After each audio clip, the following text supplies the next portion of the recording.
بسم الله الرحمن الرحيم. الحمد لله رب العالمين، والصلاة والسلام على المبعوث رحمة للعالمين نبينا محمد وعلى آله وصحبه ومن تبعهم بإحسان إلى يوم الدين. يا أيها الذين آمنوا اتقوا الله حق تقاته ولا تموتن إلا وأنتم مسلمون. يا أيها الناس اتقوا ربكم الذي خلقكم من نفس واحدة وخلق منها زوجها وبث منهما رجالا كثيرا ونساء واتقوا الله الذي تساءلون به والأرحام إن الله كان عليكم رقيبا. أما بعد، فإن أصدق الحديث كتاب الله عز وجل، وخير الهدي هدي نبينا محمد صلى الله عليه وسلم، وشر الأمور محدثاتها، فإن كل محدثة بدعة وكل بدعة ضلالة وكل ضلالة في النار. أعاذني الله وإياكم جميعا من النار.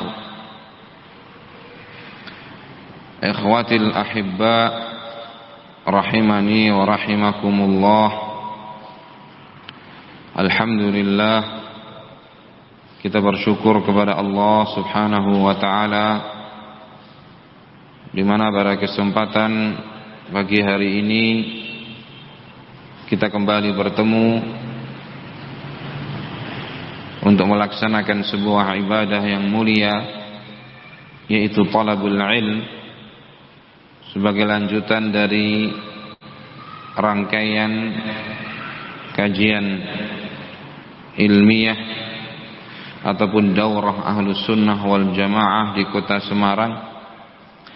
Dan insyaallah di pagi hari ini kita akan melanjutkan materi yang sudah kita mulai tadi malam, yaitu tentang kejadian menakjubkan pertanda datangnya hari kiamat, di mana semalam kita telah menyebutkan hadis Jibril dari Umar bin Al-Khattab dalam riwayat Al-Imam Muslim. Kemudian syarah dan penjelasan dari Al-Allamah Abul Abbas Al-Qurtubi dalam kitab beliau Al-Mufhim, di mana bahwa tanda-tanda hari kiamat itu ada dua macam.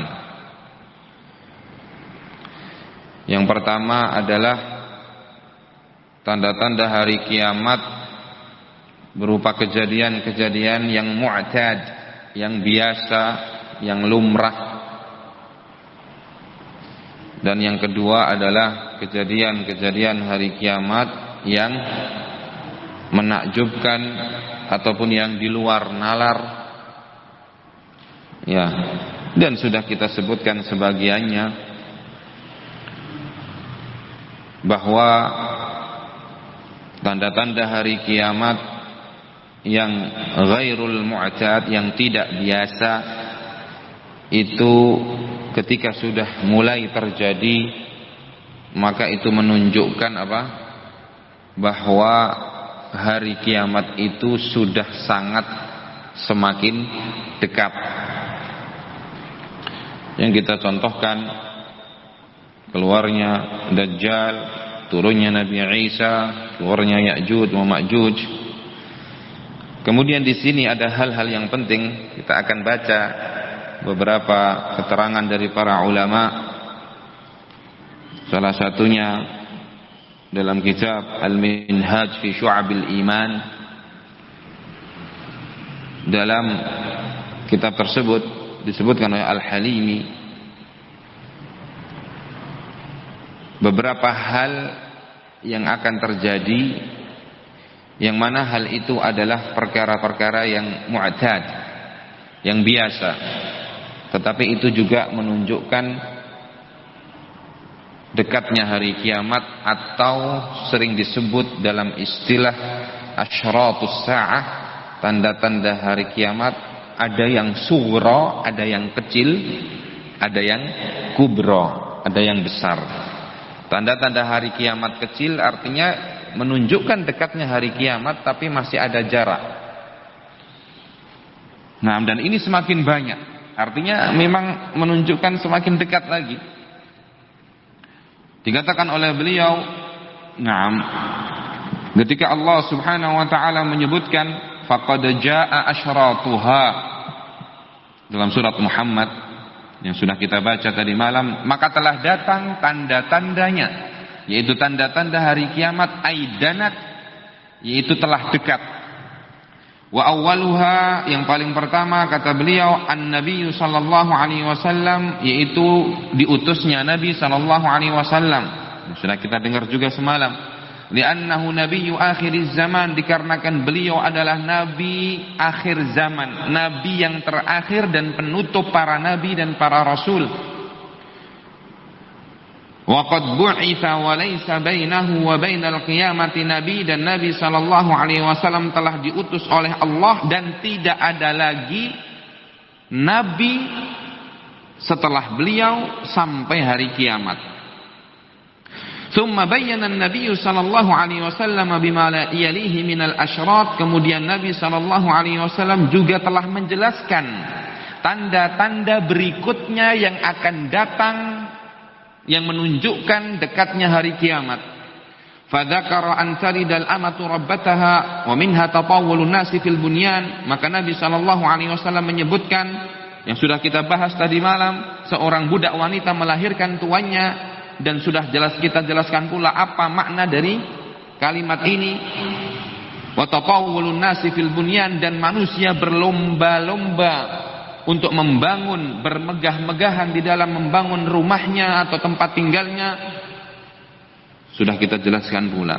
Wa dhaya'ul hukmi, kemudian tanda berikutnya adalah dhaya' al-hukm, carut marutnya pemerintahan.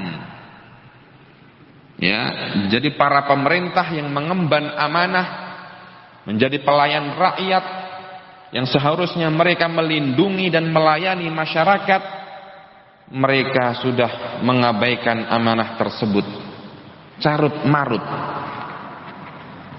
Nah, bahkan masing-masing dari para pemerintah dan pejabat ingin untuk meraih dan menggapai tujuan-tujuan pribadinya dan maslahat-maslahat pribadinya.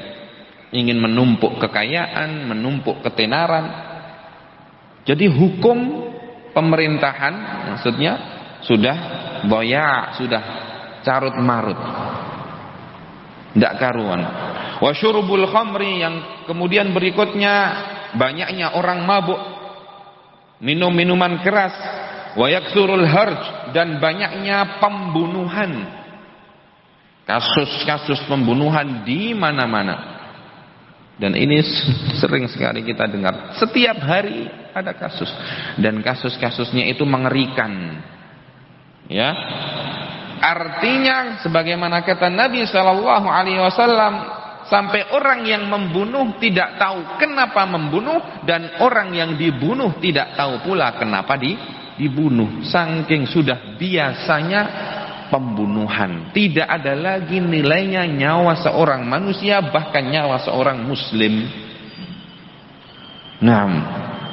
Wa tatabu'ul fitan, kemudian tatabu', munculnya secara berkelanjutan fitnah-fitnah, bencana-bencana. Yang dimaksud di sini bukan hanya bencana-bencana alam yang menghancurkan bangunan-bangunan fisik ataupun fasilitas-fasilitas umum, tetapi yang dimaksud di sini adalah juga bencana yang berkaitan dengan akidah seseorang, berkaitan dengan agama seseorang, berkaitan dengan akhlaknya seseorang. silih berganti bencana itu datang sehingga terjadi degradasi akidah dan moral, runtuh dan luluh ya akidah seseorang, moral seseorang, akhlak seseorang, manhaj seseorang, karena banyaknya fitnah-fitnah yang datang silih berganti. Itu juga tanda-tanda hari kiamat. Wa tabharul ma'azif, dan juga mulai semakin bermunculan al-ma'azif, alat-alat musik. Munculnya grup-grup musik, grup-grup band, para penyanyi. Bahkan sekarang orang-orang memainkan alat-alat musik di rumah-rumah Allah Subhanahu wa ta'ala, di masjid-masjid. Apalagi yang lebih parah, sebuah ibadah yang sebenarnya itu adalah ibadah ketika dilaksanakan dengan cara yang benar, tetapi ibadah itu dicampur aduk dengan maksiat, bersolawat tetapi dengan alat musik. Ini lagi rame sekarang, lagi rame dan laris. Makanya sekarang orang berlomba-lomba untuk membuat grup solawatan. Oleh karena itu mereka sendiri sudah ngaku namanya grup solawatan. Artinya solawatan, bukan solawat beneran. Karena kalau solawat beneran tidak perlu begitu, caranya tidak seperti itu. Nah, dan itu subhanallah, mereka rela, kaum muslimin rela untuk mengeluarkan uang mereka, kocek mereka demi mengundang grup-grup tersebut. Dan mahal, puluhan juta sekali mengundang. Kemudian setelah mereka diundang, membuat panggung di tengah lapangan, kemudian manusia berbondong-bondong datang. Ya, kemudian mereka berdesak-desakan, yang laki yang perempuan, dan tidak sedikit terjadi kericuhan dan keonaran, bahkan sampai perkelahian dan pembunuhan di acara sholawatan. Karena mereka tidak mengikuti bimbingan Nabi Shallallahu Alaihi Wasallam. Tujuannya apa? Menurut keyakinan mereka, yang penting sholawatan, ya, supaya dapat syafaat dari Rasulullah Sallallahu Alaihi Wasallam. Kasihan kaum muslimin, mereka ditipu. Ya, ini yang menipu siapa? Ya mereka, para pemilik dan pencetus grup-grup. Nah, yang mana mereka memberikan sebuah doktrin, ya, sehingga mereka pun punya keyakinan yang penting sholawatan walaupun tidak sholat. Tidak masalah. Jadi masalah sholat santai, yang penting sholawat. Ini terjadi dan saya mendengar sendiri dari sebagian kaum muslimin. Nah, bahkan ba'dal isya sholawatan sampai tengah malam, habis itu mabuk-mabukan juga banyak. Na'udzubillah. Nah, ini fitnah yang begitu banyak terus melanda kaum muslimin yang silih berganti. Maka ini sudah menunjukkan hari kiamat semakin dekat. Wa yakunu za'imul qaumi ardhalahum. Kemudian di antara tanda-tanda hari kiamat berikutnya, bahwa yang akan menjadi tokoh dari sebuah masyarakat, orang yang akan ditokohkan atau yang dituakan atau yang dijadikan pemimpin adalah ardhalahum, manusia yang paling rendah dari kalangan mereka, yang paling bodoh, yang paling tidak memiliki akidah dan agama yang baik. Karena memang sistem demokrasi begitu, siapapun bisa terpilih, bahkan orang yang paling buruk pun bisa terpilih menjadi pemimpin dan tokoh. Yang penting suaranya menang. Nah, ya, jadi ini tanda kiamat. Wa yukramur rajulu makhafata syarrihi, dan juga di antara tanda yang lain, manusia akan memuliakan seseorang dikarenakan dia takut terhadap orang itu. Karena orang itu berkuasa, karena orang itu punya duit, karena orang itu banyak pengaruhnya, punya kedudukan, banyak kenalan, sehingga akhirnya manusia ketakutan sama orang ini. Ketakutan kenapa? Karena dia orang yang berkuasa, bukan karena dia orang yang berilmu kemudian dihormati. Nah, sehingga ini menunjukkan buruknya keadaan masyarakat ketika itu. Waqad kana hadza kulluhu, dan semua ini sudah ada. Wa dzakara qabdhal ilmi wa qad badat awailuhu wa umurun tuhim. Allah Ta'ala dzakaraha fi qawlihi hal yanzuruna illa an ta'tiyahumul malaika ila akhiril ayat. Kemudian juga Rasulullah sallallahu alaihi wasallam menyebutkan tentang diangkatnya ilmu, sudah kita jelaskan semalam. Ya, dan ini sudah mulai muncul dan bahkan sudah banyak dan semakin banyak di tengah-tengah kaum muslimin. Nah, kemudian dalam surat Al-An'am 158 Allah Subhanahu wa taala menyebutkan salah satu tanda kiamat yang akan datang, dan ini merupakan tanda kiamat yang kubro, yang besar, atau tanda kiamat yang tidak normal dan tidak biasa.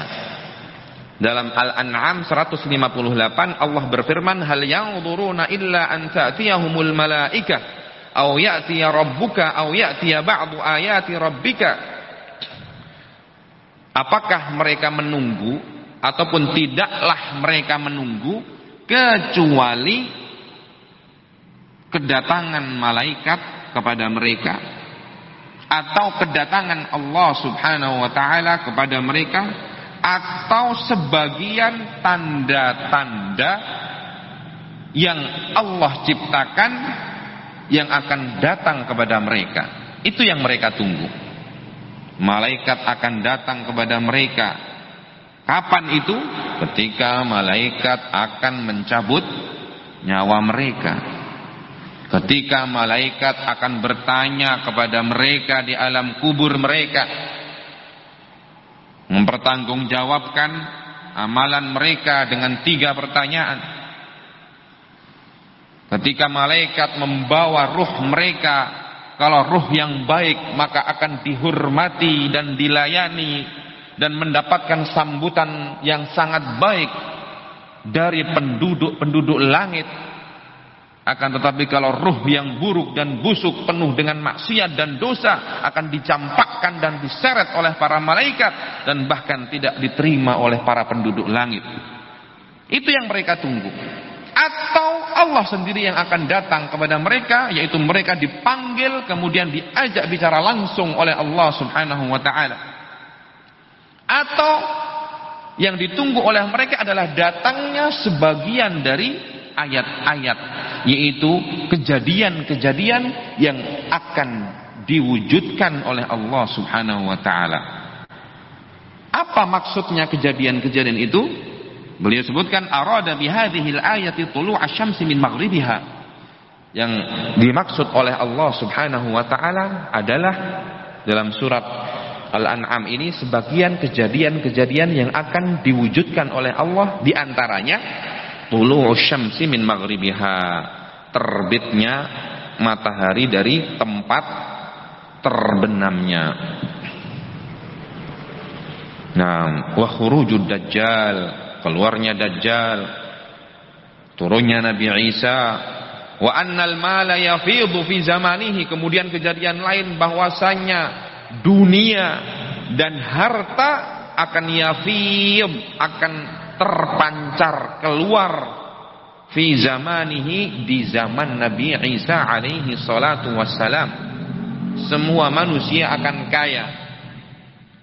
Fala yaqbaluhu ahadun, maka tidak akan ada seorang pun yang mau mengambil harta itu.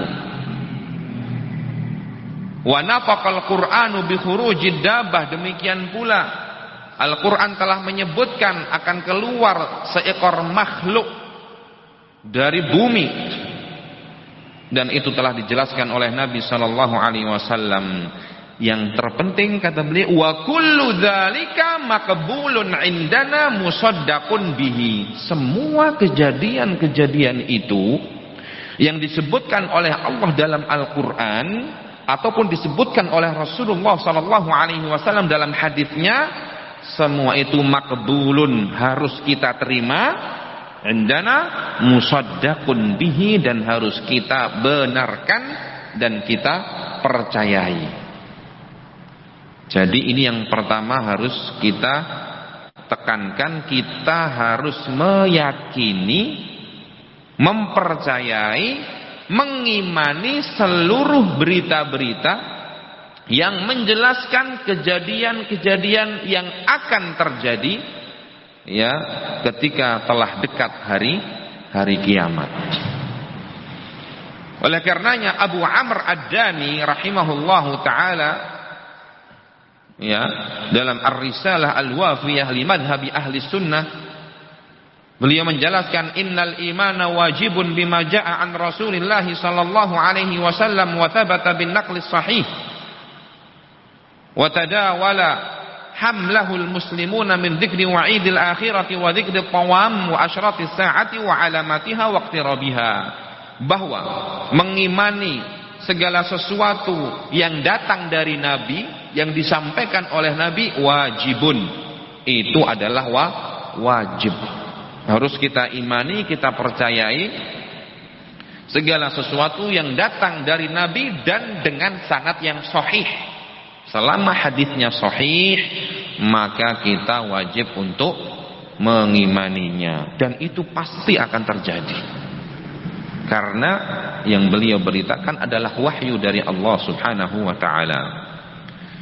Ya, contohnya apa? Seperti zikri wa'idil akhirah. Berita-berita tentang ancaman-ancaman dan azab-azab di negeri akhirat. Berita-berita tentang neraka. Wa zikri tawam, dan juga berita-berita tentang bencana-bencana yang akan datang menimpa manusia.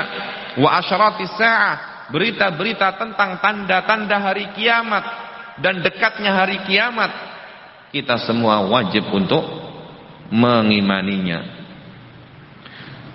Al-Allamah Ibnu Qudamah rahimahullahu taala dalam kitab Lum'atul I'tiqad, beliau mengatakan, yajibul imanu bikulli ma akhbara bihi an-nabiy sallallahu alaihi wasallam wa sahha bihi an-naqlu anhu fima syahadnah. Bahwa wajib untuk mengimani segala sesuatu yang telah diberitakan dan disampaikan oleh Nabi sallallahu alaihi wasallam dan sahih penukilannya dari beliau. Ya. Semua berita yang disampaikan oleh Nabi harus kita imani selama sanadnya sahih dari beliau. Syahadnahu au ghaba anna, baik kejadian-kejadian atau berita itu kita menyaksikan langsung, kita alami, atau kejadian yang tidak kita alami dan tidak kita saksikan langsung. Ya, harus diterima. Na'lamu annahu haqqun wa sidqun wa sawa'un fi dzalika ma aqalna wa jahilna. Perhatikan. Maka kita harus meyakini bahwasanya berita itu benar dan fakta dan nyata. Kemudian yang kedua, baik juga kejadian atau berita-berita itu masuk ke dalam akal kita ataupun tidak masuk ke akal kita. Bagaimana bisa ada manusia turun dari langit, Nabi Isa? Bagaimana bisa ya muncul di dasar sungai yang sungai terpanjang ya di Timur Tengah, sekitar 3.000 km. Jawa ini pol-polnya 1.000 km. 3.000 km. Oleh karena itu melewati 3 negara besar. Mana? Turki, Syria, kemudian Irak, yang sangat lebar dan panjang, mengering. Muncul di situ gunung-gunung emas. Maksudnya apa? seharusnya sekarang sudah ketahuan. Ya kan? Para peneliti sedang dicari-cari.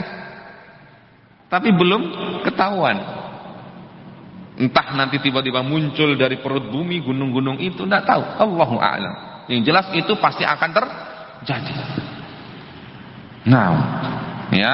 Jadi berita-berita yang masuk ke dalam akal kita ataupun yang tidak masuk akal, tetap kita wajib beriman. Naam, walam nattali ala haqiqati ma'nahu, ataupun berita-berita yang menceritakan sebuah kejadian yang akal kita belum sampai ke situ. Maknanya belum kita pahami. Wa min dzalika asyratus saah, dan di antara berita-berita yang demikian itu terkadang yang belum masuk akal adalah tanda-tanda hari kiamat. Keluarnya Dajjal, turunnya Nabi Isa, kemudian membunuh Dajjal, keluarnya Ya'juj wa Ma'juj, dan seterusnya. Nah, ya. Jadi, nah itu yang perlu ya untuk kita tekankan, bahwa kita wajib untuk mengimani semua berita yang datang dari Nabi sallallahu alaihi wasallam. Al-Allamah Ibnu Qasim rahimahullahu taala dalam Hasyiah Ad-Durrah Al-Mudhiyyah, beliau juga mengatakan, ma warada fi nassil Qur'ani wal haditsin nabawi min asyratis saati yajibu i'tiqaduh. Segala berita yang datang di dalam Al-Qur'an maupun di dalam hadis Nabi yang menjelaskan tentang tanda-tanda hari kiamat wajib untuk diyakini. Naam. Wal muradu yaumul qiyamah, yang dimaksud oleh Allah dengan kata-kata as-saah, ya kan, adalah hari kiamat. Summiya bis-saati liqurbiha, hari kiamat al-yaumul akhir. Hari kiamat itu diberi istilah as-saah. Yang namanya arti as-saah itu secara tekstualnya adalah saat ini. Ya, saat ini. Nah, hari kiamat diberi istilah dengan as-saah. Fahal yanzuruna illa as-saah yas'alunaka 'anis saah. Bahasa Al-Qur'an menyebutkan apa? As-saah. Kenapa dinamakan dengan as-saah hari kiamat itu? Li'annaha liqurbiha aw li'annaha ta'ti baghtatan fi sa'ah. Dikarenakan kedekatannya. Artinya sangat dekat, bentar lagi terjadi. Makanya diberi nama apa? As-saah, yang arti dari as-saah itu apa? Saat ini atau pada jam ini. Demikian pula alasan yang lain bahwasanya hari kiamat itu akan datang secara tiba-tiba dan mengejutkan.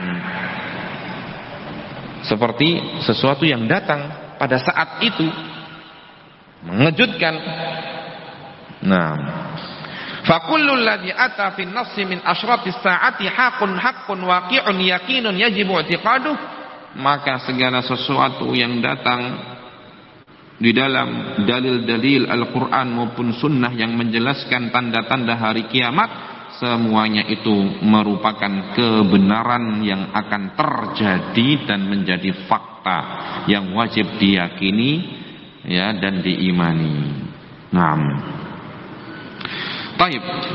Jadi ini kesimpulannya, saya akan tegaskan bahwa wajib bagi kita seorang muslim untuk mengimani, meyakini segala sesuatu yang datang dari Allah dan datang dari Rasulullah, terkhusus yang berkaitan dengan tanda-tanda hari kiamat, baik yang masuk akal maupun tidak masuk akal, baik yang kita alami, kita saksikan langsung, ataupun yang tidak kita alami dan tidak kita saksikan. Nah, kemudian berikutnya, apa faedah ya, atau apa pentingnya kita mempelajari tanda-tanda hari kiamat? Nah, disebutkan oleh Al-Allamah As-Safarini dalam kitab beliau Al-Buhur Az-Zakhirah fi Ulum Al-Akhirah. Nah, Nah, beliau menyebutkan lamma kana amru sa'ati syadida wa hauluha mazida wa amaduha ba'ida. Maka tatkala urusan hari kiamat syadida, sangatlah dahsyat. Ya.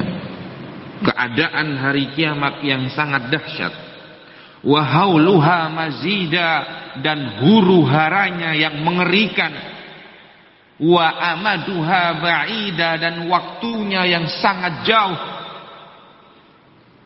Kana lihtimamu bi sya'niha aktsara min ghairiha.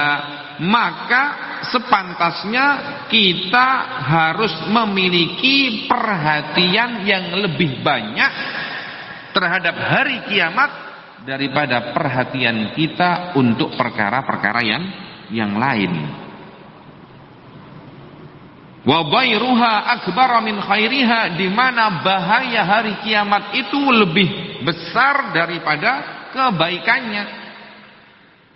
Bahayanya, keburukannya lebih banyak daripada kebaikannya. Wa aktsaran nabiyyu sallallahu alaihi wasallam min bayani asyratiha wa amaratiha. Oleh karenanya Nabi sallallahu alaihi wasallam pun beliau memperbanyak penjelasan beliau tentang tanda-tanda hari kiamat dan dekatnya hari kiamat. Ya, sudah saya sampaikan kepada dalam puluhan hadis atau bahkan ratusan. Nabi menjelaskan secara detail masing-masing tanda-tanda hari kiamat seperti sudah kita dengar.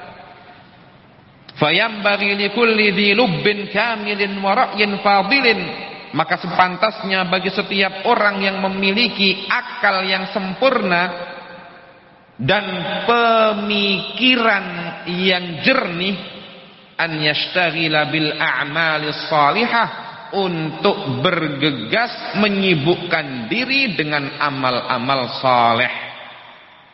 Ya, tatkala kita sudah tahu dan belajar bahwasanya dunia ini akan ada akhirnya, akan ada waktunya untuk hancur dan binasa, dan itu sebuah hal yang pasti.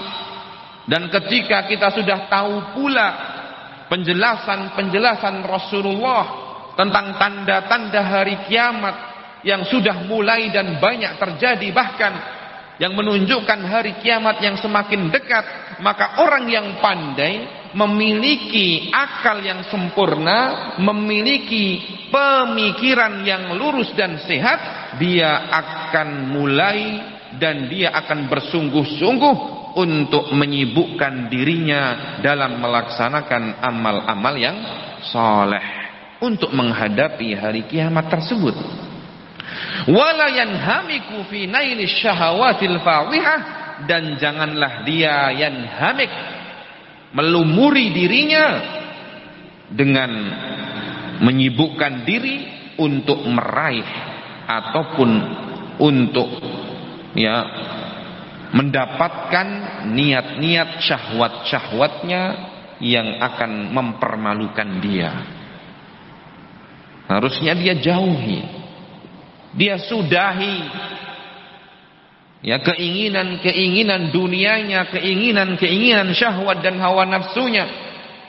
Itu diantara hikmah ketika kita mempelajari asyratus sa'ah, karena ini ilmu. Karena ini disampaikan oleh Nabi dan disampaikan oleh Allah Subhanahu wa ta'ala, supaya kita banyak ingat dan supaya kita semakin takut kepada Allah. Ini sudah mulai ada di pelupuk mata kita tanda-tanda hari kiamat ini. Naam. Wa qala Ibnu Utsaimin, Asy-Syaikh Al-Allamah Ibnu Utsaimin menyebutkan dalam Majmu' Fatawanya, inna taqwa hiya ittikhadhu ma yaqi min adzabil qabri wa adzabil jahim. Sesungguhnya hakikat daripada takwa adalah membangun ataupun menciptakan sebuah tameng yang akan menjaga kita dari azab kubur dan azab neraka. Itu hakikatnya takwa. Takwa itu makna secara bahasanya adalah tameng. Apa maksudnya? Kalau orang yang bertakwa adalah orang yang akan menciptakan tameng yang akan menghalangi dia, melindungi dia dari azab kubur dan azab neraka. Lalu bagaimana cara kita menciptakan tameng itu? Ya dengan cara beramal soleh dan menjauhi serta meninggalkan segala macam bentuk maksiat. Dengan itulah tameng akan kita miliki. Nah, kemudian kata beliau, wala yakunu dzalika illa bi fi'lil awamiri wajtinabin nawahi wal khaufi min rabbil azim. Dan tameng itu tidak akan bisa dimiliki oleh seorang hamba kecuali dengan melaksanakan perintah-perintah dan menjauhi larangan-larangan dan takut kepada Rabb yang maha besar. Wala yakunu dzalika illa bi taqdimil 'uddati wal isti'dadi lil yaumil akhiril 'azim. Dan hal itu juga tidak akan bisa diraih kecuali dengan taqdimil 'uddah, memperbanyak bekal, wal isti'dad, dan bersiap-siap untuk menghadapi hari akhir, yaitu hari kiamat. Dzalikal yaum alladzi tuhsyaruna fihi ila Allah hafiyatun aqdamukum aw hafiyatan aqdamukum 'ariyatan ajsamukum syakhisatan absarukum dahinatan 'uqulukum, kata beliau.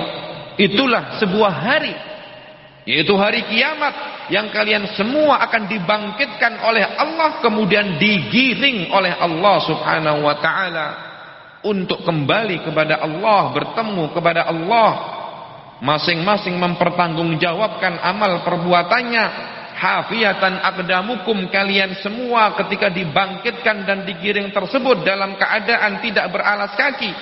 Ariyatan ajsamukum, yang mana kalian juga tidak berpakaian. Syakhisatan absarukum, penglihatan kalian, mata-mata kalian akan terbelalak, semuanya terbuka. Zahilatan uqulukum, akal-akal kalian akan terpengangah, ya, terheran-heran dengan kondisi yang dahsyat pada saat itu. Walamma kana hadzal yaumu 'azimal ahwal, maka tatkala hari tersebut adalah sebuah hari yang huru-haranya sangat mengerikan, syadidal ahwal, yang keadaan dan kondisinya sangatlah dahsyat. Qaddamallahu baina yadayhi minal alamati wad dalail, Allah subhanahu wa ta'ala memberikan pendahuluan untuk hari tersebut. Maksudnya apa memberikan pendahuluan? Yaitu Allah menciptakan kejadian-kejadian yang akan menunjukkan bahwa hari tersebut sudah dekat, biar kalian tidak kaget. Nah, liyusta'adda lahu wa yuhdara adzabuhu, agar hal-hal itu menjadi persiapan bagi kalian semua, dan agar azab dan siksa yang akan Allah berikan pada hari itu, ya, bisa kalian hindari. Nah, jadi itu hikmah ataupun tujuan ataupun pentingnya mempelajari apa?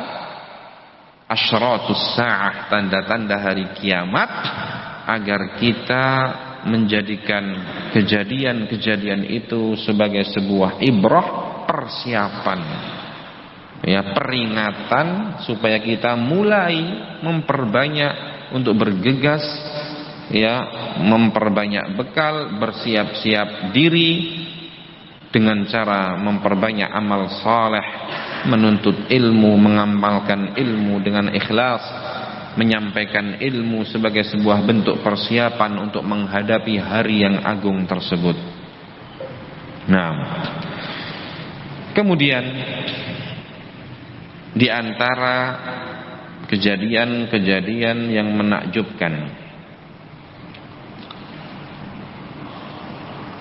yang akan terjadi yang mendekati hari kiamat adalah inhisarul furat, yang sudah saya singgung, keringnya ya sungai Furat atau macam-macam namanya, ada Efrat atau Furat ya. Kemudian dari sungai itu akan tersingkap jabalin middahab, gunung-gunung emas atau gunung emas. Sungai Furat itu adalah sebuah sungai yang terletak di negara Turki, di Asia ya, Asia mana Turki? Asia Tengah ya. Mana yang ahli geografi? Ya, Turki itu kalau tidak salah Asia Tengah ya. Nah, ya, kemudian terbentang dari negara Turki, kemudian menembus perbatasan ya negara Turki dan Suria, kemudian terbentang di negara Suria dan menembus lagi perbatasan Turki dan Irak sehingga terbentang juga di negara Irak. Hulunya itu ada di Turki, di bagian tenggara ya, kemudian mengalir ke negeri Suria ya, di bagian tengah negara Suria, kemudian bermuara ke Teluk Persia, bermuara di Teluk Persia, bertemu dengan Tigris. Nah, di mana manfaat sungai Eufrat atau Furat itu banyak sekali. Oleh karenanya peradaban manusia yang hebat yang ada di sekitar sungai itu ya terbentuk dari sungai itu. Seperti kalau sekarang kalau antum lihat ya terutama di Sumatera, di Kalimantan, memang masyarakat itu yang asli di situ mereka memilih untuk tinggal dekat dengan sungai. Jadi peradaban manusia itu dibentuk dengan adanya sungai tersebut, karena bisa dijadikan sebagai apa? Media untuk transportasi. Juga tentunya air itu merupakan sumber kehidupan dan bisa juga dijadikan sumber makanan. Mereka bisa mencari ikan-ikan di situ, menanam tumbuhan-tumbuhan, buah-buahan, dan seterusnya. Yang ternyata menurut penelitian ahli geologi ya, nah sudah mulai mengering. Sudah mulai debit airnya sudah mulai berkurang. Nah, ya. Panjangnya ya wallahu a'lam, ada beberapa informasi, saya belum pernah menghitung sendiri soalnya ya. Kurang lebihnya ya panjangnya adalah 3.000 km. Nah, kalau Jawa ini sekitar 1.000, berarti 3 kalinya Pulau Jawa. Nah, 1.230 km berada di negara Turki, 710 km berada di negara Syria atau Suria, kemudian 1.060 km berada di negara Irak. Nah, ya ini sekedar sekilas tentang sungai Furat. Jadi kan panjang sekali dan lebar, ya panjang lebar seperti kalau di negara kita mungkin sungai Musi, ya yang di Kalimantan, yang di Sumatera, ya sungai-sungai yang lebar dan panjang, yang tidak pernah kering. Dan ini akan kering kata Nabi alaihi salatu wassalam. Dalam riwayat Imam Muslim kita baca hadis-hadisnya. Dari Abdullah ibn al-Harith ibn Naufal Beliau bercerita, kuntu waqifan ma'a Ubay bin Ka'b, faqala, aku suatu ketika pernah berdiri bersama Ubay bin Ka'ab. Ubay bin Ka'ab adalah sahabat Nabi. Lantas Ubay bin Ka'ab bercerita, la yazalun nasu mukhtalifatan a'naquhum fi talabid dunya. Manusia akan terus menerus tengkuk mereka itu berpindah-pindah dalam mencari dunia. Maksudnya terus semangat untuk mencari dunia. Nah, qultu ajal, maka Abdullah ibn al-Harith mengatakan, betul? Nah, iya, memang begitu kondisi manusia. Qala, kemudian Ubay ibn Ka'ab mengatakan, inni sami'tu Rasulullah sallallahu alaihi wasallam yaqul, sungguh aku telah mendengar Rasulullah sallallahu alaihi wasallam bersabda, yushikul furatu an yahsira, hampir-hampir sungai Furat itu akan mengering, an jabalin min dhahabin, yang akan menyingkap sebuah gunung dari emas. Fa idza sami'a bihin nasu saru ilaihi, maka ketika manusia mendengar berita ini, kan tentunya kalau ada kejadian di sebuah tempat itu biasa langsung, kalau sekarang istilahnya viral, beritanya langsung tersebar kemana-mana. Nah, ketika terjadi keringnya sungai Furat dan nampak itu gunung emas, nah, maka manusia ketika mendengar berita itu akan berbondong-bondong untuk mendatangi tempat tersebut, gunung emas tersebut. Fayaqulu man indahu, maka orang yang sudah sampai di gunung emas itu akan berkata, la in tarakna an-nasa ya'khuduna minhu la yudhhabanna bihi kullihi. Kalau kita biarkan, ya, kalau kita biarkan gunung emas ini tidak kita ambil, maka manusia akan mengambil emas-emas ini dan dibawa pergi semuanya. Fayaqtatiluna alaihi. Qal, kemudian Ubay meneruskan kisahnya, hadisnya dari Nabi. Nabi kemudian mengatakan, fayaqtatiluna alaihi, maka mulai saat itulah manusia saling membunuh demi mendapatkan emas tersebut. Demi memperebutkan emas tersebut, mereka saling membunuh. Fayuqtalu min kulli mi'atin tis'atun wa tis'un, maka akhirnya dari setiap 100 orang yang terbunuh itu 99. Jadi betul-betul pertumpahan darah. Yang mungkin ribuan orang di situ, pokoknya setiap 199 yang terbunuh, satu yang selamat. Ini bunuh. Nah, dia dapat emasnya, dia dibunuh lagi, terus begitu. Bagaimana tidak? Ya, emas.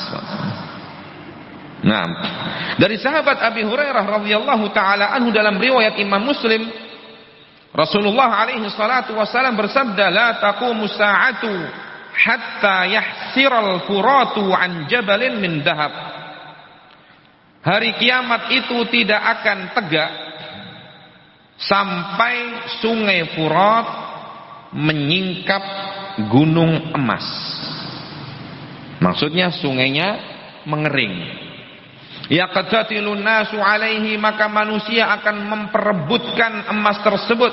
Fayuqtalu min kulli mi'atin tis'atun wa tis'un, maka setiap dari 100 orang akan terbunuh 99 orang. Wa yaqulu rajulun aw kullu rajulin minhum, dan setiap orang dari mereka yang memperebutkan emas itu yang saling membunuh itu masing-masing dari mereka mengatakan la'alli akunu analladzi anju, semoga aku yang selamat, semoga aku yang menang, semoga aku yang dapat emas itu dan bisa aku bawa pergi. Semuanya berkata begitu. Nah, disebutkan dalam Al-Minhaj fi Syu'abil Iman, jadi zaman ataupun waktu ketika terjadinya kejadian itu seperti zaman yang disampaikan oleh Nabi Sallallahu Alaihi Wasallam bahwa harta dunia ini akan meledak, artinya akan bermunculan. Ketika itu memang sudah waktunya. Jadi Allah bukakan ya keran-keran dunia sehingga di mana-mana dunia ini betul-betul terbentang luas, masing-masing orang bisa memilikinya. Oleh karena itu dalam riwayat yang lain Nabi Shallallahu Alaihi Wasallam berpesan. Nah ini yang penting. Na'am faman hadara fala ya'khudh minhu syai'a. Barang siapa yang mendengar kejadian itu kemudian sampai menghadiri tempat tersebut, fala ya'khudh minhu syai'a, maka janganlah dia mengambil sedikit pun dari emas itu. Jangan ikut-ikutan masuk ke dalam fitnah. Pergi jauh-jauh. Nah, ya, sebagian ulama menafsirkan menyebutkan bahwa ini akan terjadi di zaman Nabi Isa alaihi salatu wassalam, ketika Nabi Isa turun. Nah, ya, sehingga di sini ada pertanyaan, apa maksud dari larangan Nabi Shallallahu Alaihi Wasallam barang siapa yang hadir maka jangan ambil dari emas tersebut. Ya, yang pertama, makna yang pertama, yahtamilu an yakuna dzalika litaqarubil amrayni wa dhuhuri asyratihi fa innar rukuna ila dunya wal ihtishadi laha ma'a dzalika jahlun wa ikhtirar. Naam. Yang pertama, bahwa antara kejadian antara turunnya Nabi Isa kemudian dunia dibentangkan oleh Allah Subhanahu wa taala ketika itu kejadian tersebut dengan munculnya gunung emas ini berdekatan. Nah, ya, maka ini yang menunjukkan benarnya sabda Nabi di hadits yang lain bahwasanya ketika dekat hari kiamat dunia ini akan dibentangkan oleh Allah Subhanahu wa taala sampai-sampai tidak ada seorang pun yang mau menerima sedekah. Ya karena salah satu kejadiannya itu terbongkar, tersingkap itu gunung emas sehingga orang banyak mengambil emas itu. Nah, makna yang lain disebutkan wa yahtamilu an yakuna li annahu majral ma'din fa idza akhadhahu thumma lam yajid man yukhriju haqqallahi ta'ala ilaihi lam yuwaffaq bil barakati minallahi ta'ala fihi fa kana al inqibadu anhu aula. Yang dimaksud dari hadis ini adalah bahwa ternyata gunung emas itu yang tersingkap tersebut adalah merupakan aliran dari ma'din, aliran dari tambang. Jadi memang biasanya kan kalau mineral yang terkandung di dalam perut bumi itu ada titik-titiknya dan ada istilahnya jalurnya. Nah, ini salah satu jalur tambang yang ada di perut bumi yang muncul karena memang tadinya dia di dalam, tidak perlu menggali, ya kan? Jadi dia muncul karena memang dia ada di dasar. Setelah sungai mengering, muncullah kelihatan itulah. Sehingga memang sebenarnya banyak, bukan hanya di situ. Nah, oleh karena itu di sini ada larangan Nabi yang melarang kita semua untuk mengambilnya. Maksudnya apa? Fa idza akhadhahu thumma lam yajid man yukhriju haqqallahi ta'ala fih. Karena jika manusia mengambilnya, kemudian orang-orang yang mengambil emas tersebut tidak mengeluarkan hak Allah, tidak mengeluarkan zakatnya, maka dia tidak akan diberi barokah oleh Allah Subhanahu wa ta'ala. Maka lebih baik jangan mengambilnya. Nah, itu maknanya. Jadi bukan yang maknanya itu kejadian itu dekat dengan kejadian turunnya Nabi Isa, kemudian bumi ini dibentangkan untuk semua orang. Tapi memang kejadiannya sebelum itu. Nah, yang menunjukkan bahwa kita dilarang untuk mengambilnya karena nanti kita akan tamak, sehingga orang yang mengambil emas tersebut tidak akan membayar zakatnya, sehingga barokahnya dicabut dari Allah. Maka lebih baik kita menahan diri. Nah, wallahu a'lam. Taib. Kemudian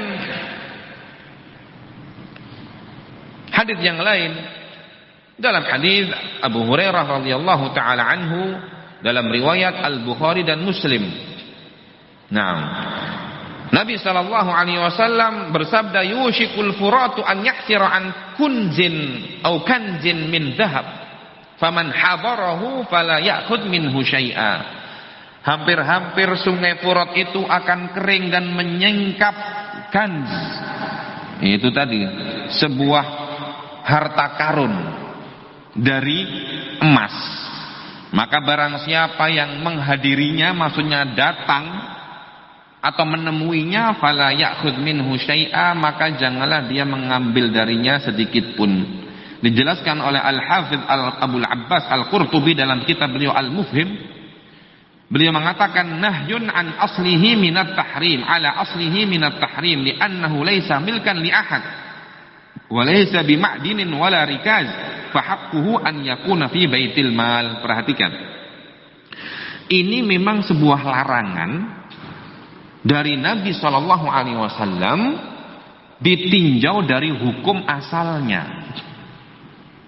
Jadi alasannya itu bukan hanya sekedar nanti manusia akan saling bunuhan untuk memperebutkan emas itu, tidak. Tapi memang kita, walaupun tidak ada saling membunuh dan memperebutkan, kita dilarang untuk mengambilnya. Kenapa?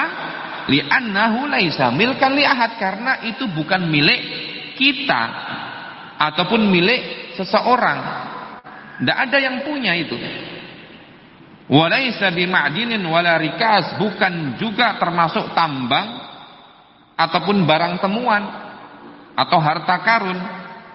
Istilahnya fayakunu au fahaqquhu an yakuna fi baitil mal, karena yang seharusnya dilakukan, benda-benda tersebut diberikan ke baitul mal, ke tabungan negara untuk kemaslahatan seluruh rakyat. Jadi kita tidak boleh sembarang ambil barang yang keluar dari bumi. Nah, karena itu nggak ada yang punya, bekas sungai. Nah, fahaqquhu an yakuna fi baitil mal wa li'annahu la yusalu ilaihi illa biqatlin nufus. Apalagi yang disebutkan dalam hadis-hadis yang banyak tadi yang kita bacakan, bahwa emas itu tidak akan bisa didapatkan dan diambil kecuali harus membunuh dan saling berperang, saling menumpahkan darah. Fayahrumul iqdamu ala akhlihi, maka diharamkan untuk masuk ke dalam pertempuran tersebut ataupun perebutan tersebut. Qala Ibnu Hajar telah berkata dalam Fathul Bari, inna sababa fin nahyi 'anil akhdhi minhu ma yatarattabu 'ala talabil akhdhi minhu min al-iqtidali fadlan 'anil akhdhi. Yang yang menjadi alasan dilarangnya kita untuk mengambil emas tersebut adalah akibat dari kita masuk dan terjun ke dalamnya, yaitu kita akan bisa saling membunuh. Itu salah satu sebab kita tidak boleh masuk dan terjun ikut mengambil emas tersebut. Nah, jadi ini ya, salah satu kejadian. Yang terakhir kita baca penjelasan dari Asy-Syaikh Al-Allamah Muhammad Ibnu Shalih Al-Utsaimin dalam Syarah Riyadhus Shalihin. Beliau mengatakan kadzalika aidan min asyratis sa'ah walladzi la budda an yakun, demikian pula di antara tanda-tanda hari kiamat dan ini pasti akan terjadi, annal furata wa huwa an-nahrul ma'ruf fi syarqi aqsal jazirah atau fi syarqai aqsal jazirah, ya, yaitu annal furat, sungai Furat, yaitu sungai yang sudah terkenal yang ada di ujung jazirah Arab, ya, ujung, ya, sebelah timur jazirah Arab, yahsiru an-dahab, yang mana sungai tersebut akan mengering dan menyingkap gunung emas, jabalin min dahabin au kanzin min dahab, gunung dari emas ataupun harta karun yang isinya emas. Tahsiru bimakna anna dhahaba yakhruju jabala. Perhatikan yang dimaksud tahsir, bahwasanya sungai itu akan mengering, maksudnya emas itu akan muncul keluar menjadi gunung. Wadhahabu ma'ruf, dan emasnya ma'ruf, kita semua tahu dan paham, ya, emas. Saufa yahsiru hadan nahrul jari an jabalin min dahab. Jadi sungai yang sedang mengalir ini, yang penuh dengan air ini nanti, ya, akan menyingkap suatu dan sebuah gunung dari emas. Fakullu insanin yuqatilu ghairahu alaihi, maka setiap orang akan tega untuk membunuh temannya karena sebab dia yang ingin mendapatkan dan menguasai emas ini. Waqila li ajli an yahsula 'ala al-batrul alladhi saru yusammunahu adh-dhahab al-aswad. Ada sebagian ulama yang mengatakan bahwa yang dimaksud itu bukan emas murni yang emas itu, tetapi yang dimaksud adalah batrul, yaitu tambang minyak, yang mana orang-orang sekarang memberi nama adz-dzahabul aswad, emas yang warnanya hitam. Ya, maksudnya apa? Minyak. Ada yang mengatakan seperti itu. Ya, fallahu a'lam bima arada Rasulullah sallallahu alaihi wasallam. Kata beliau, wallahu a'lam, apa yang dimaksudkan oleh Nabi sallallahu alaihi wasallam. Lakinnana ilal ana la na'rifu dhahaba illa annahu dzalikal ma'dinul asfarul ma'ruf. Akan tetapi kan sampai sekarang ini kita tidak pernah tahu istilah emas itu, ya, kecuali adalah sebuah benda yang berwarna kuning yang sudah kita ketahui bersama, ya, emas, salah satu logam, ya, mulia yang berwarna kuning yang berharga, itu yang dimaksud. Fanabqa 'ala ma huwa 'alaihi wa wara'ana ayyam, maka kita sampai saat ini, kata Syekh, tetap di atas pemahaman itu. Adapun nanti masih ada, ya, masa-masa yang akan datang. Apa yang akan terjadi? Karena memang, ya, ada sebagian yang menafsirkan bukan emas, tapi apa? Bitrul, yaitu minyak bumi. Ya, kita lihat saja nanti begitu istilahnya. Nah, tapi kalau kita memakai bahasa Rasulullah, ya, yang kita pahami, ya, logam yang berwarna kuning ini, yaitu emas. Nah, Naqul hatta naqul la budda an nutabbiqul hadits aw an nutabbiqal haditsa 'ala al-waqi'il hadir. Lakin ma damatid dunya lam tantahi fa nahnu nantadhiru ma akhbara bihi as-sadiqul masduq wa la budda an yaqa'a wa yaqtatila an-nasu 'alayhi wa hadha min ashratis sa'ati lakinnahu lam ya'ti ba'du wallahu al-muwaffiq. Kata beliau, ya, sehingga kita katakan ataupun orang yang berpendapat itu adalah yang dimaksud dari hadis itu adalah minyak, ya, karena memang belum ada yang terjadi sekarang orang-orang rebutan untuk mendapatkan apa? Minyak. Ya, sehingga kata dia kita harus menempatkan, mendudukkan hadis Nabi sesuai dengan fakta yang ada, sesuai dengan ya kejadian yang sudah terjadi sekarang. Nah, Syekh menyebutkan ya kita tidak bisa begitu. Karena apa? Karena dunia ini masih berlanjut. Kecuali kalau memang dunia tiba-tiba sudah habis, ya kan? Sudah tidak ada lagi kelanjutannya. Berarti kita katakan, oh, berarti mungkin yang dimaksud oleh zahab di sini, emas di sini adalah apa? Minyak. Tapi kan sekarang kita masih terus hidup, dunia masih punya umur, ya biarkan, kita lihat nanti, kata Syekh. Nahnu nantadhir, kita lihat ya apa yang disabdakan oleh Nabi sallallahu alaihi wasallam yang tidak pernah berdusta. Nah, karena itu pasti terjadi. Kemudian kata beliau, la budda an yaqa wa yaqtatil, dan nanti ketika terjadi itu betul-betul manusia saling bunuh membunuh. Ya kan sekarang belum ada orang rebutan apa? Minyak sampai saling bunuh membunuh, dari 100 orang yang tersisa hanya 1. Kan belum kita dengar. Jadi biar kita lihat.